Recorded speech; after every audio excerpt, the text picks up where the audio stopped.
Well,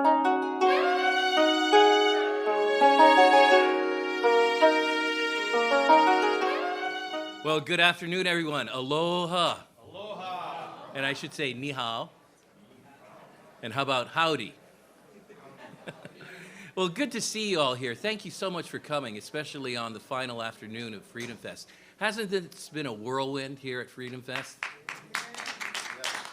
Have you seen everything you wanted to see? There's so much more. And so I'm just really honored that you're here on the final afternoon rather than in bed taking a nap. But for those of you who are here and still awake, I'm Keli'i Akina. I happen to be the president of the Grassroots Institute of Hawaii, which is the freedom organization. Many people are here from Grassroots Institute. We're delighted you're here today. But in addition to that, I have for many years been a scholar of Confucian studies. I have a PhD in both Western philosophy and Eastern philosophy, and I've spent several years writing and comparing the two and teaching in Asia and in Hawaii. And the reason we're here today is because Mark Skousen and I started a dialogue several years ago, about 8 or 9 years ago. It was, what was Confucius really all about? And it's Mark I owe the title, Was Confucius a Libertarian? To. Unfortunately, Mark's not here today, right now. I would love to have some banter with him. But why would the founder of Freedom Fest be so interested in an ancient philosopher named Confucius? I'd like to make the point as we go on a little bit in the presentation. In addition to Mark, I'm very much appreciative of a gentleman named Feng Zhu. He happens to be a businessman in Beijing who founded the Sihai Academy, which is a group that preserves the teaching of Confucius. They're kind of under the shall we say, radar when it comes to the Chinese government. And he happens to publish materials and put them into the hands of millions of Chinese young people, trying to teach them the foundations of their philosophical beliefs. They're not the current beliefs of people in China today, but they're beliefs that once were very dominant in what we call China.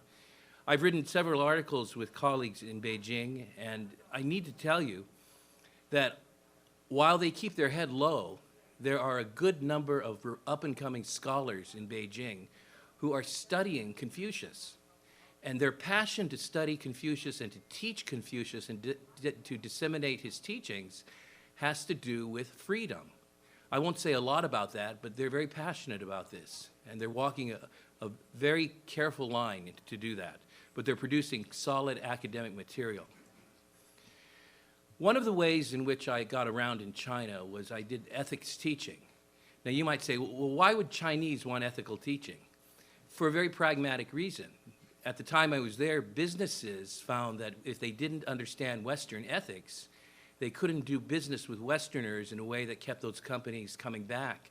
And there were all kinds of issues such as United States laws, European laws that they would run afoul of.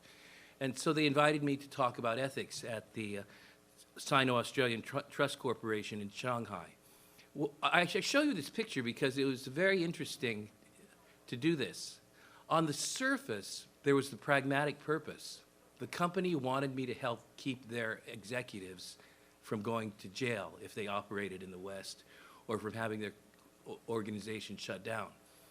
But during the luncheon, I met with the founders who had been with the company from the earliest days, and they had a different motive altogether. They wanted to introduce the new generation of business leaders in China to the ancient teachings of Confucius. And the reason for that is they felt the ethical moorings of business people in China were not very deep at all. To them, ethics meant not getting arrested. And that didn't necessarily mean being ethical. Does that make sense? So they were very interested in that. I found welcome friends in Hong Kong. And I do want to point out a friend in Hong Kong, Simon Lee. Thank you for being here today. Maybe you don't want to be pointed out in public.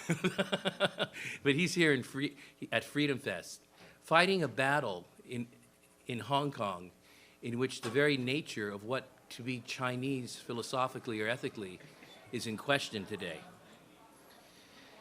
Well, I told you that I'm with the Grassroots Institute of Hawaii. I really want to tell you that the reason I'm here at Freedom Fest is because of the gentleman at the bottom corner of your screen. Do you see Dick Rowland over there?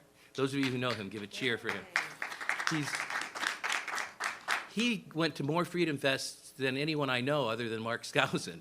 And before he passed away, he just loved this event. And he helped Hawaii become a place where we can actually talk about freedom. And I think at some point or another, even though we're a state-based think tank at the Grassroots Institute, we're going to need to be immersed in a dialogue that all of us here in this room today are part of, and that is, what's the relationship between China and the West? Whether you like it or not, that's becoming one of the most dominant subjects of politics in the 21st century and will dominate the second half of it. In China, there are many groups that no longer operate. One of them is the Cathay Public Policy Institute in Beijing. Another one is the Unirule Institute of Economics, known as Tianzi. I had the opportunity of getting to know the people in these groups and speaking to them and having good fellowship, time in restaurants and elsewhere, as well as classrooms in the university. They represent kindred spirit people. If there was a Freedom Fest in China, they would attend it, if they could. They believe that deeply rooted in Chinese thought are the principles that actually form the basis of a free society. Now, what was interesting at the Unirule Institute of Economics is, as I walked around their office space, there were portraits of people like Adam Smith, Ludwig von Mises, Friedrich Hayek, Ayn Rand, and Milton Friedman. And they have an annual Friedrich Hayek dinner. Friedrich Hayek, who wrote The Road to Serfdom. I was puzzled because this is so Western. And as I shared a little bit about what I'd learned about this dinner and so forth with Chinese scholars, many of the scholars in the university were kind of puzzled as well. What do these Western things have to do with being Chinese? So I jokingly proposed to them that they replace their Friedrich Hayek dinner with a Confucian libertarian dinner. And that opened a conversation. So they asked me to share what my thoughts were on this to a group of them gathered by the Unirule Institute of Economics. Was Confucius a libertarian? Right off the bat, as you walked in the room here, how many of you think that that's a possibility, that Confucius was a libertarian? How many of you think that that's just something that couldn't be the case? There's a lot of heated debate about this, and I'd like to suggest it happens to be because we don't understand two words. One word we don't understand fully is Confucianism. It needs to be clarified because throughout the centuries, it's become known by things that are not from Confucius. The other word that we don't always understand is libertarian. And I heard a nice joke last night at the comedy club. I can't say it publicly, but that guy Kevin over here at the Grassroots Institute here will be glad to tell you the joke if you ask him as to what the true definition of a libertarian is. Let's go to Shakespeare. A libertarian by any other name would smell as sweet. A rose by any other name would smell as sweet. Well, Confucius had a similar idea called the Zhongming. When names are not used properly, language will not be used effectively. So it's important to get precise. What do we mean by libertarian? What do we mean by Confucian? The meaning of libertarian is not easy to come up with all the time. There's no single theory that can be safely identified as the libertarian theory, according to Matt Zwolinski. And probably no single principle or set of principles on which all libertarians can agree. And that's true, because if you have a conference of libertarians, you have a group of people who are free to disagree with being called a libertarian or your definition of libertarian. But I'd like to suggest to you that we're on fairly safe ground with three common themes that we find amongst most libertarians. First, individual liberty. We're radically committed to the idea of the individual, the freedom of the individual, and believe that the purpose of government is to uphold the freedom of that individual and not to oppose it. Secondly, Limited accountable government. While some of us would say we don't need government at all, to the extent that we would allow for government, we believe it must be very limited. It must be held accountable. It must not be growing. It must not be the all and all of what a nation is about. And of course, we believe in free markets, that individuals should be free to exchange their labor, their lives, their products with each other as they see fit without the government interfering with it. So these are generally commonly held libertarian themes. And when I do talk about libertarianism in China, I begin with that because it's easy for people to understand. So what does it matter to Chinese people whether Confucius was a libertarian or not? It really boils down to whether you have a foundation for your philosophy of freedom. There are many foundations for that for us in the West, but most commonly here in the United States, we go to the Declaration of Independence. You know these words so well. We hold these truths to be self-evident, that all men are created equal, that they are endowed by their Creator with certain inalienable rights, that among these are life, liberty, and the pursuit of happiness. We hold that objectively, life, liberty, and the pursuit of happiness are values that pre-exist, continue to exist, and will always exist, which are the foundation of whatever brand of libertarianism we have. We can call back to this philosophical set of principles. The problem with those who have been raised in China since the Cultural Revolution of Mao Zedong and their children and their grandchildren is that even if they believe in liberty, they don't have readily available to them within their own culture a set of principles grounded like the Declaration of Independence, which ensure life, liberty, and the pursuit of happiness. But if they get to know what Confucius wrote, what he stood for, I propose to you that that serves as a basis from which Chinese people can construct the principles for liberty. And we'll take a look at that. Let's look a little bit first at China's ethical crisis. It has a sustained loss of liberty that has come about in the last century through many factors. One is the impact of the Cultural Revolution on China's long-standing ethical tradition. China has a deeply rooted ethical tradition in philosophers, in religious leaders, and in what they've also incorporated from the West. Unfortunately, under the Cultural Revolution of Mao Zedong, this literature was wiped out. And so Chinese were raised without access to the cultural heritage of ethics. The impact of the communist doctrine, which says that the state is supreme. This is the antithesis of the individual is supreme. This is the antithesis of individual freedom. This removes the entire notion that I am a free person entitled to do what I choose, because the official doctrine is that the state is supreme. The impact of the one-child policy, which is changing a bit.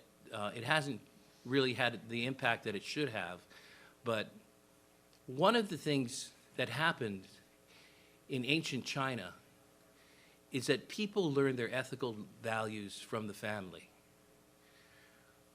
At Beijing University, there is a museum which shows the professors that go back to the 19th century and their families. And back in the 19th century, they had huge families, and as you walk that forward through World War II, they still have large families. But then the professors have smaller and smaller families, and then frequently no children at all in the pictures of the museum. This is the impact of the one-child policy. If any of you has taken martial arts, you know that the day you join a dojo, a martial arts community, you become a teacher because you have to get ready to teach the kid who comes in after you. Whoever is younger gets taught by the one who is older. That's how ethical values were passed on in Chinese families. With the one-child principle, you eliminated the basic methodology by which Chinese ethical values were passed on. And then there's the impact of socially detrimental policies on personal relationships. I remember when I taught at the University of Hawaii, there were students who would come over from communist China to the East-West Center. They had a little twitch. They would always be doing this, looking over their shoulder. We would be sitting in the cafeteria. Then all of a sudden the subject of China would come up. And before they would say anything, or if they would say anything at all, they would look over their shoulders. They had been trained to watch out for people spying on them.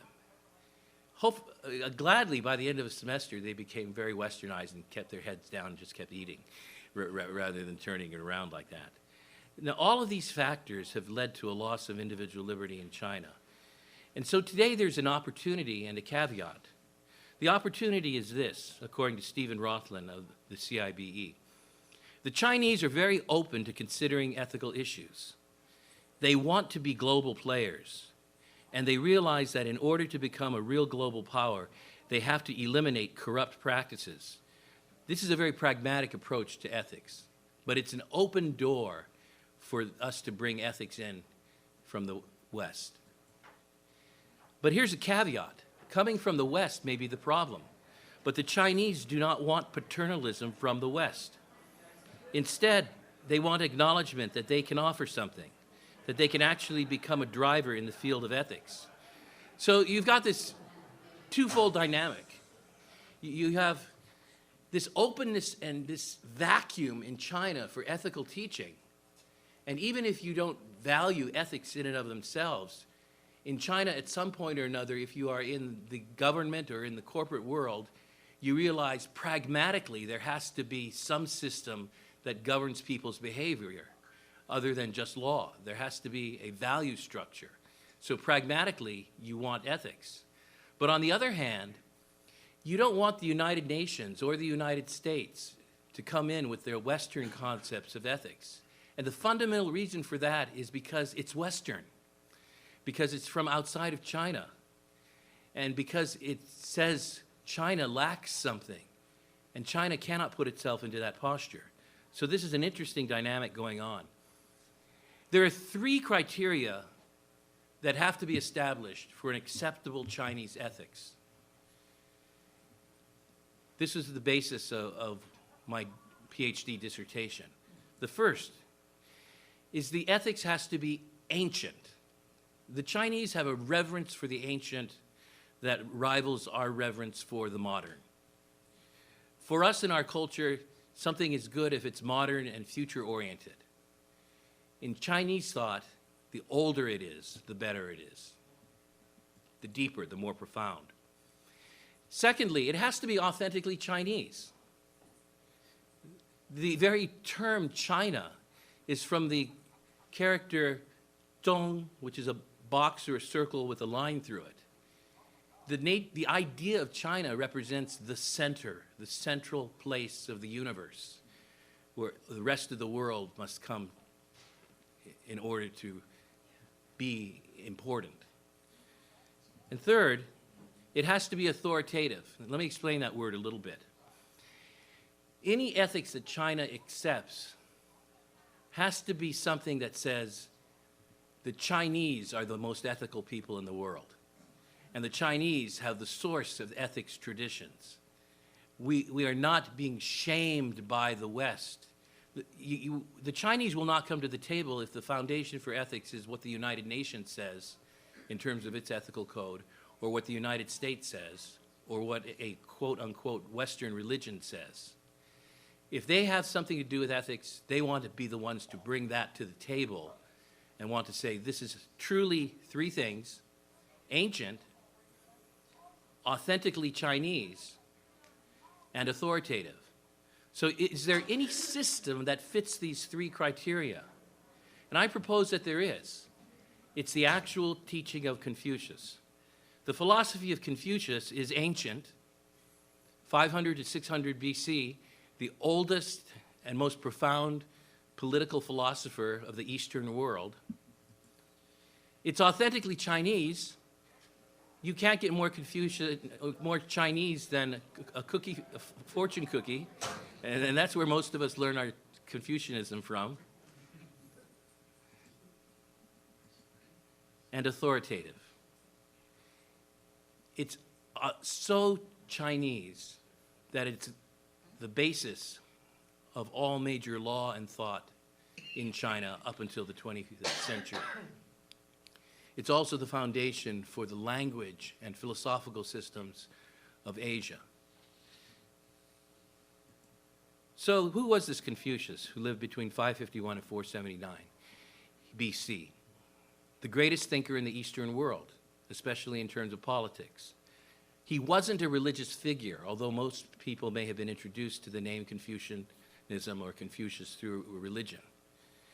He was a political philosopher, and he was a public official for a certain point in his life. Confucius left an objective record of his ideas. He edited and added to the classics of Chinese thought. And the main topics that Confucius wrote about were ethics, leadership, and political governance. It's important to explain what Confucius is not and what Confucianism is not. And this is something I have to take care to do whenever I start talking about Confucianism to university students in China. They have been trained to see Confucianism as something that is not good for the people, something that is outdated, something that won't help the future of China. And they've been taught different views of Confucianism that have evolved over hundreds of years in China, and many of these have come to the West. First, this is what Confucianism is not. It's not imperial Confucianism, and that's the Confucianism of the emperors, which overstated the role of authority of the ruler and male patriarchy.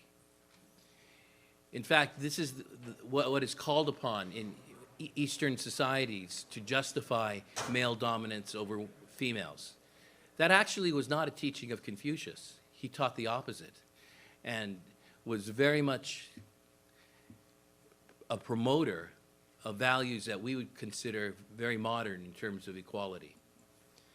Religious Confucianism of the commoners, which worships ancestors and Confucius. Although this is alien to the philosophy of Confucius, he was asked about this frequently during his lifetime, why he didn't talk about or teach about religion. And he pointed out that he had very little to do with that there was enough religion in the world already, and he was more interested in the principles by which we live together. Cultural Confucianism, which resulted in abuses such as foot binding, the subjugation of women, nepotism, bribery, and hiding the crimes of a relative. And finally, Communist Confucianism, which invokes the historical authority of Confucius as a national branding. How many of you are familiar with the phenomenon called Confucius Institutes? That has been one of the biggest public relations efforts of the Communist Party in the last 10 to 15 years. They're pretty much becoming dismantled as across the world people are realizing that they actually are instruments of the state and pretty unsafe places if you want to preserve our national security. Well, what is Confucianism then? And where do we find its actual sources? It's a source of ethical values for self-cultivation, leadership, and public service. That's what it's about. It's based in an objective resource found in classical texts, the 4 books and the 5 classics. And it's a standard from which you can critique government and society. So let's go to the libertarian themes and see if we can find them in the teachings of Confucius. Whether we can find individual liberty, limited accountable government, free entrepreneurial markets. Let me say at the outset, you're going to find a lot of stuff in the writings of Confucius that just reproduced the way things were done in his day. For example, he'll use the pronoun he rather than it, she, shim, and so forth. And today, university critics will look at that and say he was prejudiced against women. No, it's just that when you wrote in the 6th century BC, you used the male pronoun, period, to mean person, just as we do in the majority of the tradition of the English language. So I'm not saying that everything that is done there will line up with our modern notions of libertarianism, But what you will find at the heart of the teachings of Confucius are these three values. And let's take a look at individual liberty. A core principle for Confucianism was that the individual is autonomous, that your life is not determined by your family, your upbringing, your social status. Your life is not determined by luck or some force in the universe. In fact, most people at the time of Confucius believed in this concept called Dao, D-A-O, or Tao, T-A-O. And that your life in some way or another was predetermined and destined and controlled by this universal force of the Tao. It was easy to think that. That way you don't have to take responsibility for your personal condition. It explained everything. Why was I born poor? Why was I born in this condition, and so forth? It was the Tao. Confucius challenged this idea. He said, it is not the Tao which makes the person, but the person who makes the Tao. Isn't that something? That's a very profound statement. It is not the Tao that makes the person, but the person that makes the Tao. That's like saying, I don't have luck, I make my luck, because it's the individual. And he also said that empowerment, which is the Chinese term ren, proceeds from oneself. How could it come from others? In other words, it's not government welfare. It's not the social security system. It's not belonging to some group. It's not any privilege or advantage I have simply by the stature of my birth. But it's the individual that is the source of empowerment in life. And Confucius sought to teach people that they had personal autonomy. Now, the individual, therefore, is the driving force in society and the marketplace. The most famous book that Confucius didn't write, but he preserved it and he edited it, is called Da Shui, Da Shui.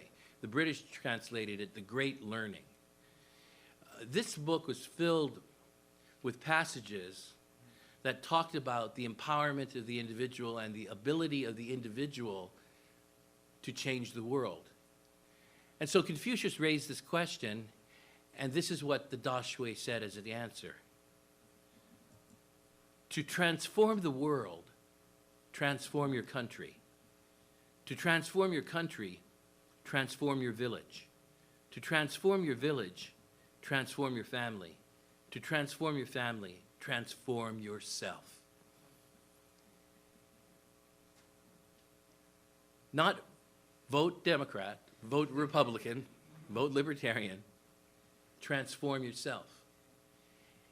Confucius liked this so much that in the version he edited, he also wrote going the other direction. He wrote, if you transform yourself, you will then transform your family, then your village, then your country, and then the world. For Confucius, the most powerful agent in the universe is the autonomous individual. Now, doesn't that sound like a good reason to be a libertarian? Individual liberty. Secondly, limited accountable government. The number one topic Confucius wrote about was government. It wasn't about relationships, it wasn't about religion, it wasn't about metaphysics or the cosmos. If you read his works from cover to cover, you will find that most of what he writes, especially in a collection called Lunyu, which is the Analects, is addresses he gave to government leaders. He was like Machiavelli in The Prince. His work was used for many, many millennia as a standard for governance. Eventually, during the empires, government officials were elected or selected on the basis of how well they could perform on Confucian examinations. And then when the entire character set of China was brought over to Japan, along with the laws and the literature, the Confucian examinations were brought over as well. So Japanese officials, up through the 20th century, were promoted on the basis of their mastering Confucian ethical principles. And this was important because these ethical principles translated into good governance.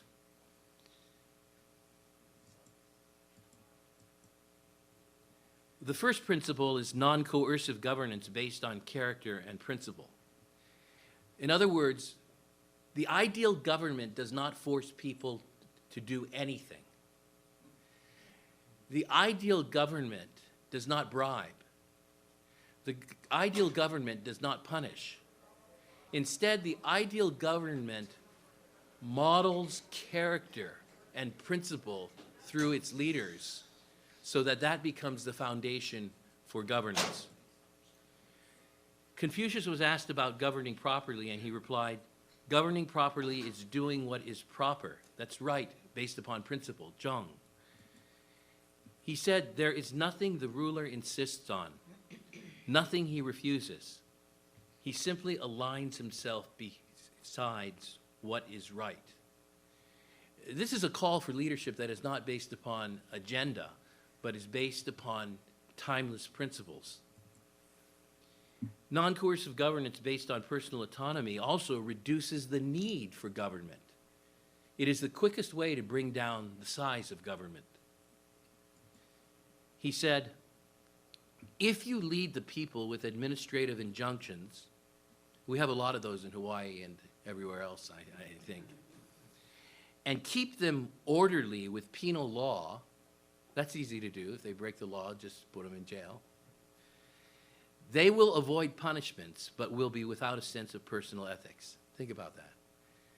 I think all of us who are parents can value that.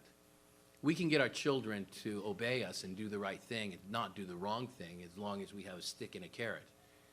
But that doesn't mean they're good. It's when they behave that way internally from their heart. So to do that, Confucius said, "But if you lead them with excellence, which means virtue, if you lead them with ethical excellence, and keep them orderly through what is respectful and proper, they will develop a sense of personal ethics and will order themselves." That's the ideal society. And I'm not saying that this is a perfect model for the construct of a government, but it's a principle toward which one can strive. It's aspirational. That it's a better society, it's saying it's a better society where people act on the basis of principle and character rather than fear or artificial reward, and that it's internal, driven by the individual. So we see two factors that exist in the Confucian understanding of good governance. One is the freedom of individuals to act, and two is an ethical basis, principle by which they should act. So government depends upon the consent of the people. This remarkable passage from the Mengzi, he was a follower and interpreter of Confucius, told the story or the process by which major decisions were to be made. Mengzi said, if you want to elect people to office or appoint high officials, you need to go into the city and get the consent of the city dwellers before you do it. And then once you have that, go out to the furthest reaches of the rural regions and the villages and get their consent. And if you can get the consent of the people in the cities and in the rural regions, then you can appoint a high official. He also said, if you want to take a high official out of his position, go to the city and get the consent of the people. Then go to the village and get the consent of the people there. And if you get that consent, you can take them out of their position. And finally, if you want to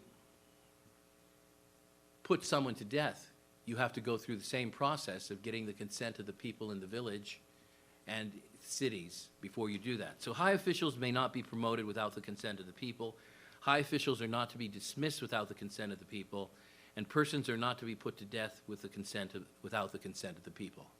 At the very least, election integrity.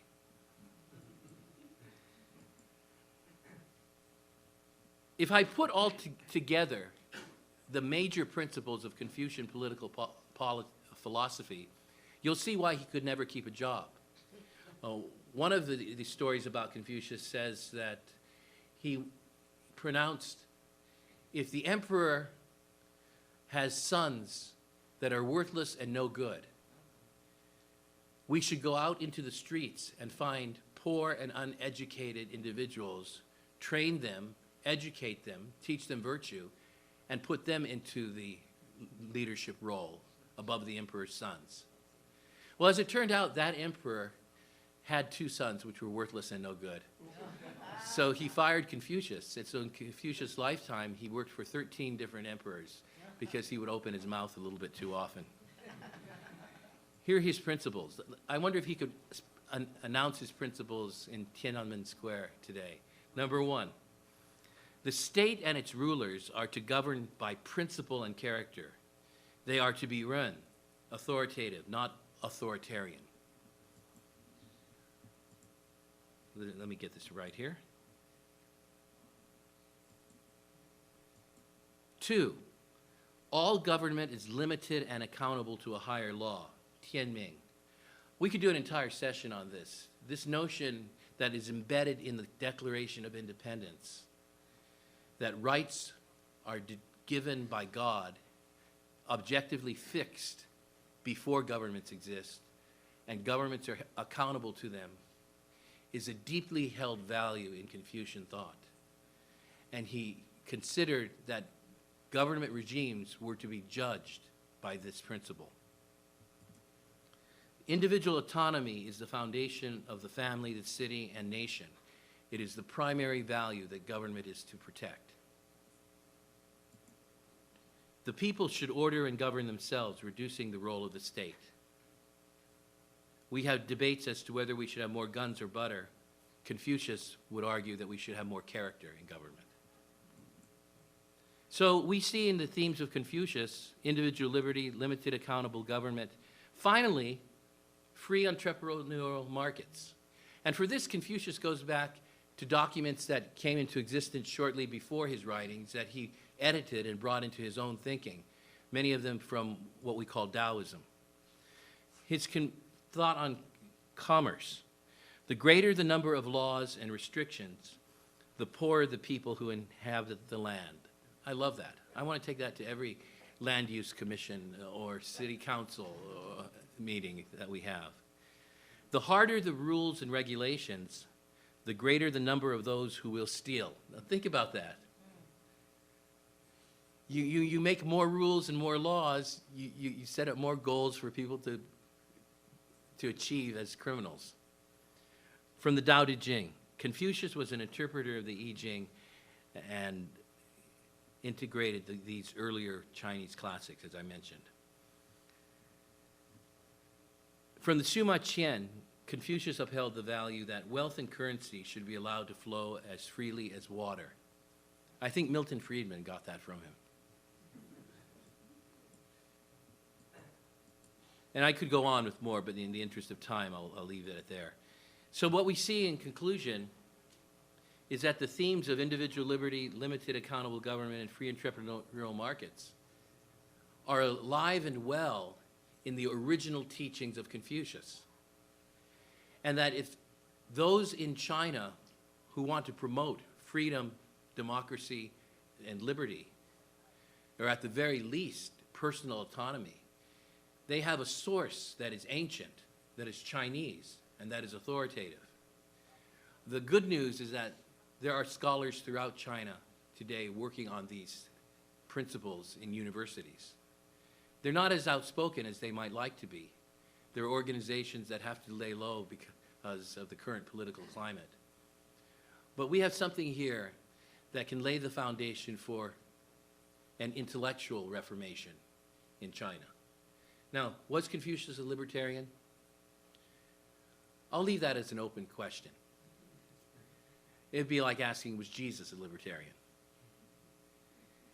But are the libertarian themes present and alive in the classical teaching of Confucius? The answer is yes. And that's important because just as we call back to the Declaration of Independence as the principle, the foundation for our freedom today, the Chinese will need to have documents of their own in order to call upon their government and their people to hold up the principles of freedom and liberty. Thank you for your attention. I appreciate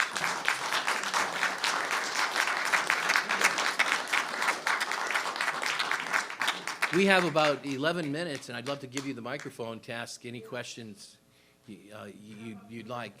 Right up in the middle. Appreciate it. Just give me your name and go ahead and ask your question. Hi, my name's Thomas Walker-Worth. It's just, you said earlier, a fantastic presentation, by the way.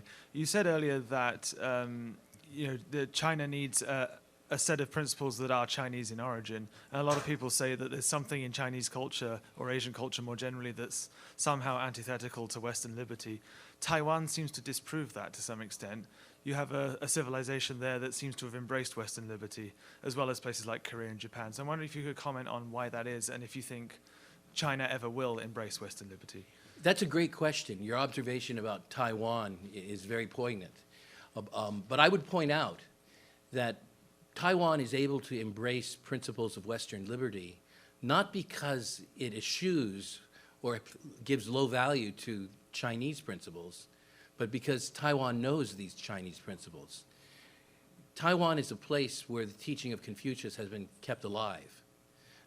In fact, it's also a place where the older classical character set of a Mandarin is kept alive. It's ironic that that's there in Taiwan as opposed to in modern China, in communist China, where they have modified the character set. In so doing, modifying the character set, they have removed elements of Confucian philosophy to some extent. So I would say Taiwan is an example of how you can fuse together both modern Western thought and the ancient classical values of Confucius. Yes, next question. That was a good question. One thing that I'm a little bit surprised by is, as someone who studied ancient history, and even not even ancient, like classical and even medieval history, a lot of it gets destroyed or lost. Like, in fact, I think most historical documents are lost. Could the documents of Confucius have been altered in any way, or could there be many of his writings that are missing? That's a great question. And the answer is absolutely yes. Confucius doctrines went through the whole evolution of transmission from generation to generation, and they were tweaked, they were used for political purposes, they were modified, and so forth.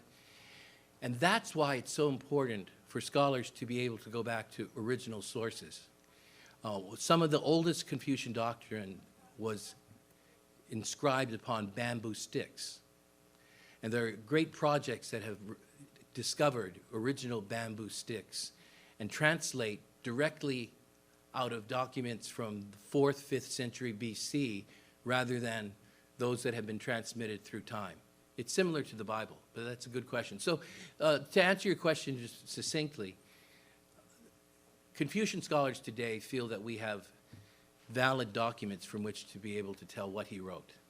And the key thing is that it was a written culture in which preserving the actual documents was a high cultural value. Hi, my name is Hector. So as an expert, as it says here, on comparative philosophy, I just wanted to get your quick opinion on how the ancient philosophy of Mohism from Mozi compares maybe as a basis for liberty-oriented thinking in Chinese culture. Well, that's a rather technical question, but Mohism, Mozi,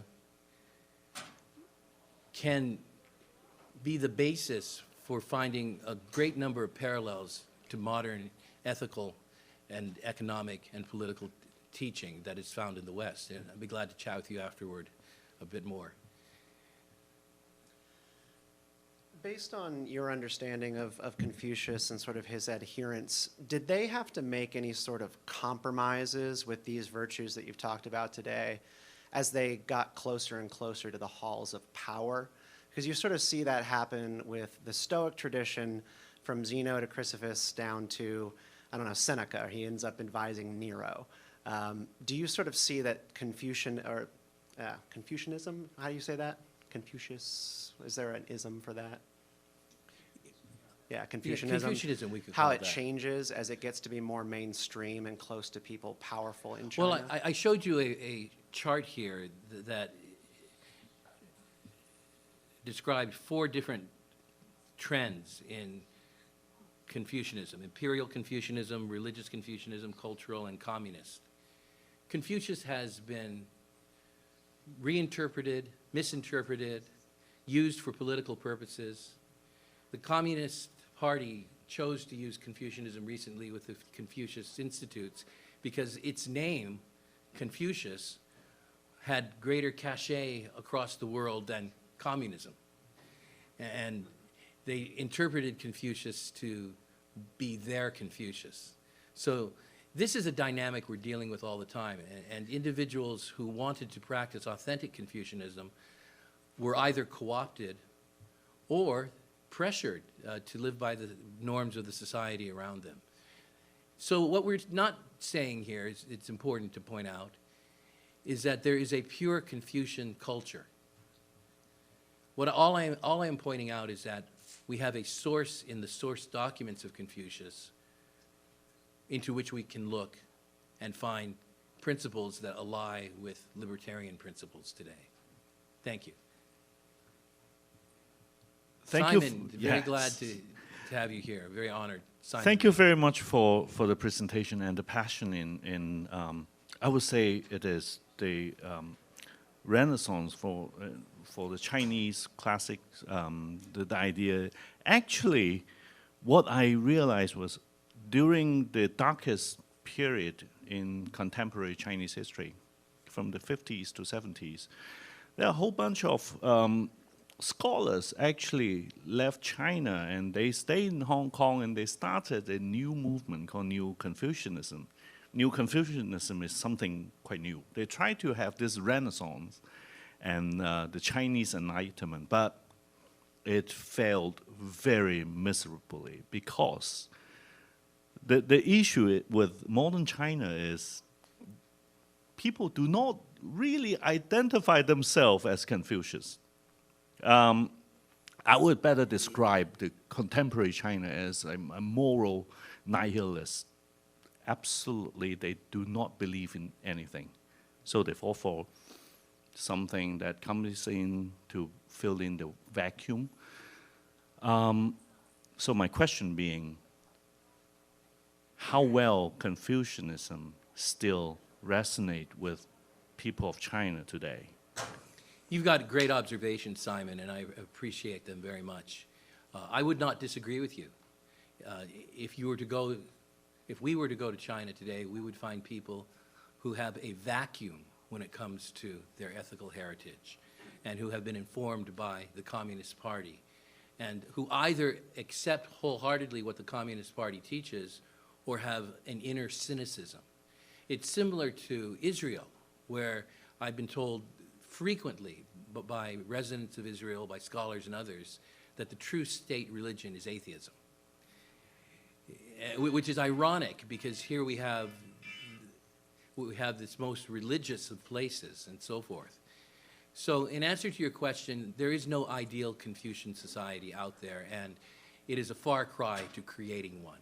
And we also have a need to educate the Chinese themselves about Confucianism. What I'm pointing out, however, is that this treasure exists for those who want to do the work of building the intellectual foundations.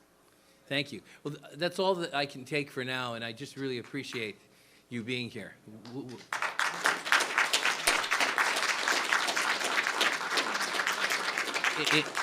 In closing, let me say you are all guests of the Grassroots Institute of Hawaii when you come. Look us up.